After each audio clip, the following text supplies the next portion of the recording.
Hello everybody, it's Hater. Welcome back to another Destiny 2 build video.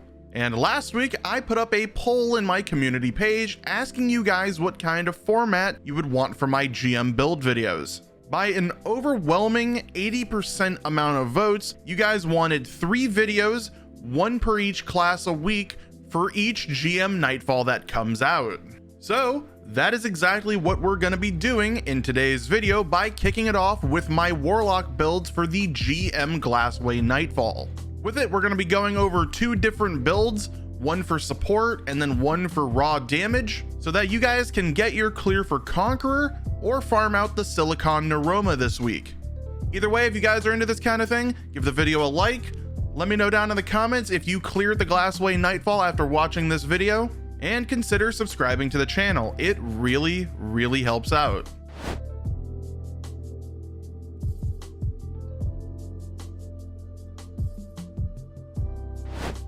Starting things off, guys, with build number 1, which is going to be my Void DPS build. Something that we're going to have to abuse and be considerate of when going into the Glassway Nightfall is the new acute burn Bungie added to the GM Nightfalls. For this week, it is going to be acute void burn. We deal 25% more void damage, but at the same time, we take 50% more. So without a doubt, we're going to be using the Voidwalker Warlock. Starting off with the aspects, we're going to be using Chaos Accelerant so we can overcharge our Void Grenade. This is going to cause our grenade to deal more damage and last longer overall. We're going to be pairing this with the Vortex Grenade because it is the overall best in slot grenade when bringing it into endgame content, especially when we have overload grenades as a mod. This is basically going to be the bread and butter of the entire build, because we're going to be using this both as our main mobbing tool and as a tool to burn down champions even faster. Moving on over to the next aspect, we're going to be using Child of the Old Gods. This is going to spawn what we like to call a Void Buddy whenever you lay your Rift.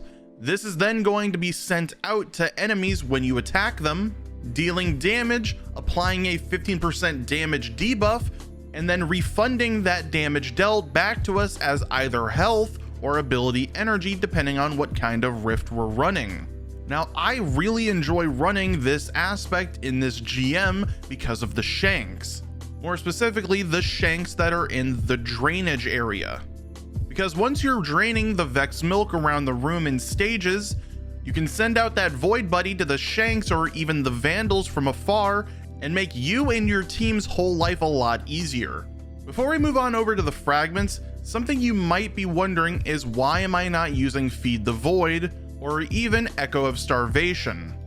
And the reason behind that is that Devour is just not possible in this GM, in my opinion. You're really not going to get Devour up very often because of how hard it is to kill some of the enemies. Now, leading up to the final room, you might get it here and there, but once you're in that final room, it is going to run out pretty much every single time that you get it, especially when you have to take your time in between champions and wyverns so that you don't get overwhelmed. But now moving on over to the fragments that we'll be using, we're going to start off with Echo of Expulsion. Void ability final blows cause targets to explode. Very self-explanatory, one of the best fragments we can use. The next one that we're going to use is Echo of Remnants. This is going to make our lingering grenade effects, more specifically our Vortex Grenade, last even longer than it already is, so it deals even more damage. For the third and final fragment we'll be pairing with this build, it's going to be Echo of Instability. This is going to give us volatile rounds after getting kills with our grenade. This is going to be super helpful since this synergizes both with our Vortex Grenade and our weapons in our loadout because of the acute void burn.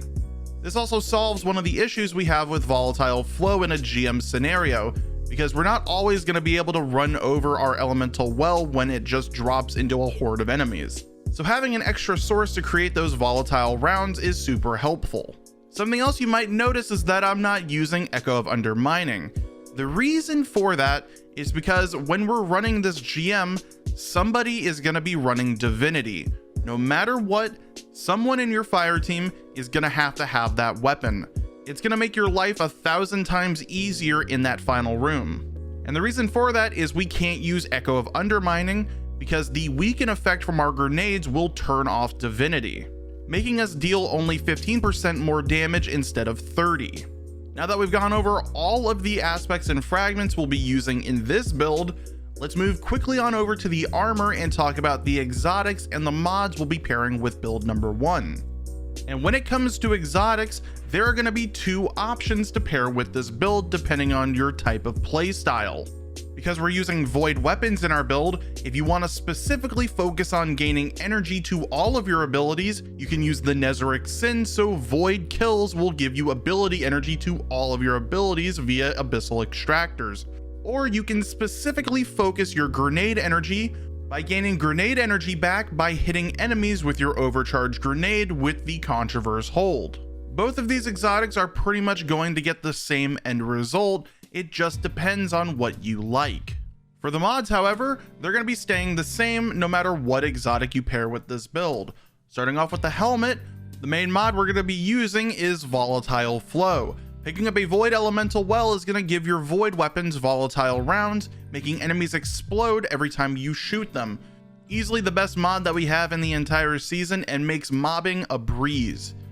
Moving on over to the arms, the main mod we're going to be using is Font of Might. Something you're going to notice between both of the builds I'll be talking about today is we're going to be using survivability paired with a damage mod so we deal more damage. In this case, we're using Font of Might to gain 25% more damage whenever we pick up a Void Elemental Well.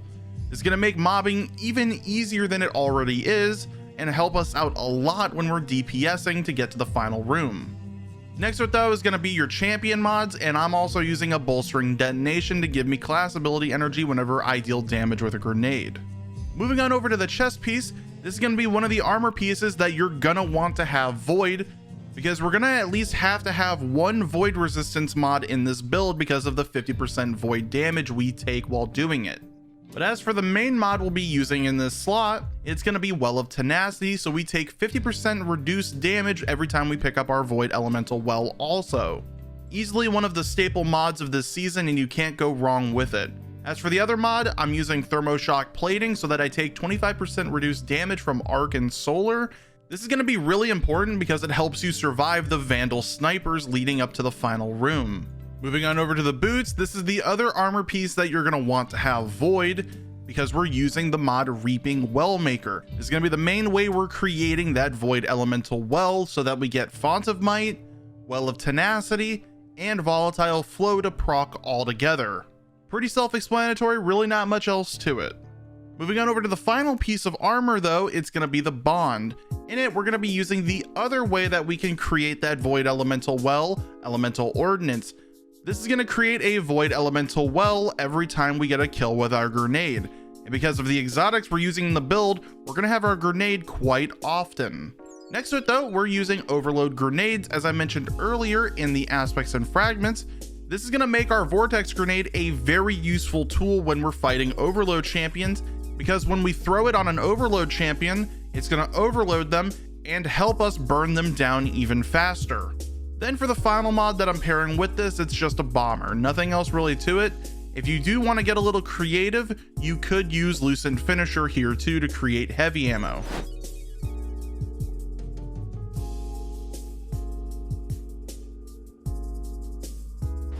Now with build number 1 completely out of the way, let's talk about build number 2. And this is going to be your Well of Radiance support build so that you make sure that you stay alive all the way through to the end. This is also the exact build you see playing in the background. For the subclass, we're using Well of Radiance, and because there's no aspects and fragments yet, thankfully, I don't have to sit here and talk about it for another 3 minutes breaking down why we're using each thing. So let's jump right into the armor, break down the exotic and the mods we'll be using in this build. Starting off, for the exotic we'll be using with our Well of Radiance, it's gonna be the Phoenix Protocol without a doubt. In an area like a GM Nightfall, you want to make sure that you have your Well of Radiance almost all the time. And its exotic perk, Battle Hearth, is going to let us have that Well of Radiance uptime by giving us half of our super back when we get kills inside of our Well of Radiance. Moving on over to the mods, starting off with the helmet, we're going to have a very similar build, starting off with Volatile Flow like before, So we gain volatile rounds after we pick up a Void Elemental Well. Moving on over to the arms, this is where it's going to change because we're using high energy fire. While we are charged with light, it's going to give us 25% damage to our weapons until we kill a combatant, consuming 1 stack of charge with light. Because we aren't actually matching our subclass type here, this is the best alternative that we have to replace Fonts of Might. Moving on over to the Phoenix Protocol, it is exactly the same as build 1, where we're using Well of Tenacity to take 50% reduced damage after picking up a well, a void resistance mod, and a thermoshock plating.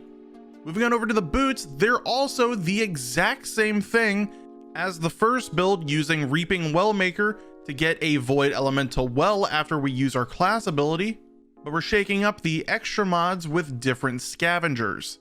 Then finally, for the class item, this is also where the build changes up a little because we're going to be using Taking Charge. 9 times out of 10, your teammates are going to be spamming their supers to deal with a bunch of adds, and this is a great way to build up your stacks of Charge with Light. If you don't like that, however, you could use a matching Charge with Light mod to gain stacks of Charge with Light from your weapon kills. This slot is definitely open to what you're comfortable with.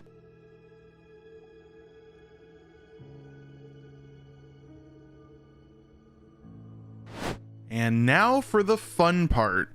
The loadout, the most important part of the entire build, what we're bringing into the GM. And the first thing I want to make clear is that we are going to be talking about a bunch of high-end tier weapons, but also a bunch of budget weapons.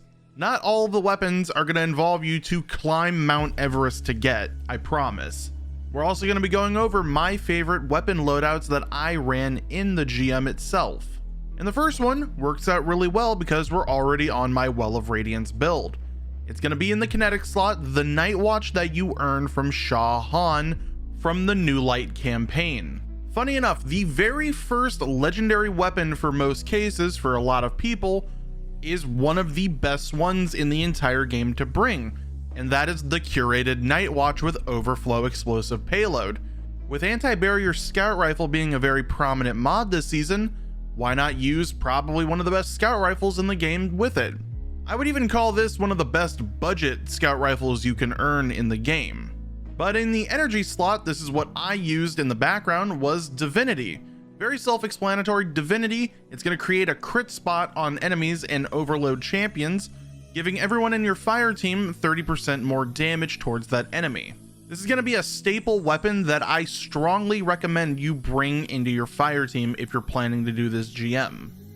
Because when you're in that final room, you have to deal with 8 overload champions, 8 anti-barrier champions, 8 wyverns, and then the 2 bosses themselves.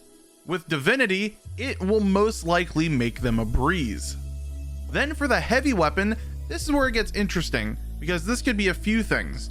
For pure budget, right now, if you picked up Witch Queen, you can use the crafted Red Herring. It's a void rocket launcher, and it's super easy to craft. You just have to play with it, level it up, and then roll it for field prep and lasting impression. I find this to be a very strong wombo combo with Divinity, because you could shoot your rocket and then spray Divinity and get that extra damage from the explosion. But if you want to talk much more higher end game rocket launchers, you can use something like the Royal Entry, and if you have it, a Tomorrow's Answer, or even a Threaded Needle. All of those are still going to get the job done. Red Herring is just the best bang for your buck. It also has a really good synergy with Volatile Flow, because if you pick up that Void Well and have volatile rounds, you can land a rocket on enemies and practically get free chain reaction without having chain reaction. But enough of this loadout. What if we're not running Divinity? What if we're running the Void build in this video? That's where it's going to get interesting, because we will have to swap off Divinity to get volatile rounds proccing. My favorite loadout that I do run with this is a Gnawing Hunger and the exotic linear fusion rifle Arbalist. Gnawing Hunger is going to be able to use those volatile rounds.